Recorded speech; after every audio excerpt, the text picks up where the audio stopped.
Fala pessoal da Zite, sejam bem-vindos a mais um episódio das Histórias das Batalhas e hoje nós vamos contar sobre Fort de Vaux, na França. Localizado em Vaux-de-Vans-Dunlop, na França, o forte foi construído nos anos 1881 a 1884, após a Guerra Franco-Prussiana, a fim de garantir que a área pudesse ser defendida em ataques futuros. O forte foi construído para abrigar uma guarnição de 150 homens e foi o segundo forte a sucumbir na Batalha de Verdun. A Batalha de Verdun é considerada a maior e a mais longa da história, durando de 21 de fevereiro de 1916 a 19 de dezembro de 1916, causando mais de 700 mil baixas, sendo que nunca houve uma batalha tão longa em um espaço tão pequeno. A defesa de Fort de Vaux foi marcado pelo heroísmo e resistência dos franceses, que estavam sob o comando do major Sylvain Eugène, repelindo os ataques alemães, incluindo lutas contra barricadas dentro dos corredores do forte.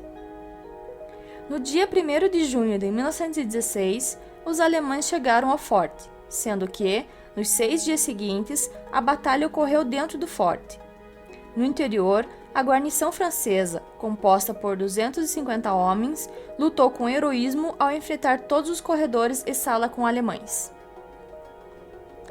Os alemães, na batalha, selaram os poços de ventilação e atacaram os franceses com gás e lança-chamas, o que fez com que os soldados franceses sofressem com a sede e pela falta de oxigênio em virtude dos ataques a gás. O ataque ao forte, propriamente dito, foi realizado no dia 2 de junho, com um intenso bombardeio na madrugada, com canhões lançando cerca de 2.000 projéteis por hora na estrutura do forte. Pouco antes do amanhecer, os batalhões da 50ª Divisão Alemã atacaram as galerias, escalando os topos do forte e improvisando vários métodos para expulsar os franceses, que incluíam lançamento de granadas nas fendas, montagem de lança-chamas com longos tubos para direcionar as chamas para dentro do forte. Os alemães também sofreram grandes baixas durante esses ataques audaciosos, sendo que um oficial francês escreveu: "Os chefes alemães devem ser carrascos para arremessar suas tropas até a morte dessa forma em massa e em plena luz do dia. Toda tarde, um bombardeio máximo, uma madeira é arrasada, uma colina devastada por buracos de bombas. É enlouquecedor. Se vê 380 e 420 caindo, uma nuvem contínua de fumaça por toda a parte, as árvores saltando ao ar como se fossem mechas de palha." Depois de limpar as galerias, os alemães ocuparam o telhado do forte e procuravam caminhos para a estrutura principal.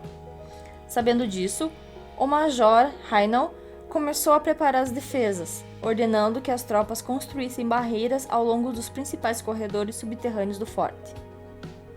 No dia 3 de junho, quando os alemães abriram caminho até a estrutura principal, houve um intenso combate dentro das passagens do forte.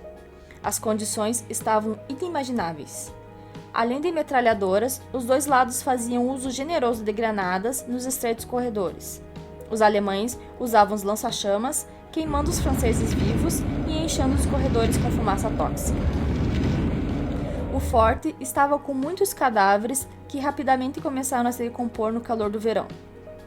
No dia 4 de junho, o major Haynau enviou o último pombo, onde tinha uma mensagem explicando a situação em que se encontrava o forte. O pombo conseguiu entregar a mensagem a Verdun, apesar de ter sofrido um ataque alemão com gás. A situação da falta de água no forte estava crítica. No dia 5 de junho, havia cerca de meio litro de água suja deixada por um soldado. No dia 6 de junho, o socorro francês falhou miseravelmente. No dia 7 de junho, o major enviou 2 oficiais sobre uma bandeira branca e pediu a rendição de Fort de Vaux, que foi aceita pelos alemães. Após a rendição, o comandante Haynau foi capturado pelos alemães sob honras militares por ter lutado corajosamente em condições extremas. O comandante do exército alemão, o príncipe herdeiro Friedrich Wilhelm, ficou tão impressionado com a resistência francesa liderado pelo major que presenteou-o com uma espada de um oficial francês em sinal de respeito. Nos dias seguintes, houveram várias tentativas dos franceses em recuperar o Fort de Vaux, mas sem sucesso. No dia 8 de junho, a última tentativa francesa de retomar o forte terminou em fracasso total quando as tropas coloniais do Marrocos foram arrasadas pela artilharia alemã antes mesmo de chegarem nas suas posições iniciais nas trincheiras. A queda do Fort de Vaux aproximou os alemães de Verdun, e os dias seguintes foram os mais perigosos para os franceses, desde o início da batalha. Era o último empurrão dos alemães para a vitória no final de junho. Enquanto isso, milhares de soldados de ambos os lados tiveram que suportar condições desafiadoras. Um soldado francês, perto da aldeia de Thiamont, escreveu uma carta para sua família. Fiquei 10 dias ao lado de um homem que foi cortado em 2 partes. Não havia como movê-lo. Ele tinha uma perna no parapeito e o resto do corpo na trincheira. Fedia e eu tive que mastigar tabaco o tempo todo para aguentar esse tormento. Alguns dos piores efeitos foram internos. À medida que os homens estavam submetidos aos bombardeios intensos, começaram a perder a razão, a mente. Um oficial francês tentou resumir a experiência de suportar o shell shock por semanas até meses, até que a vítima ficasse indiferente.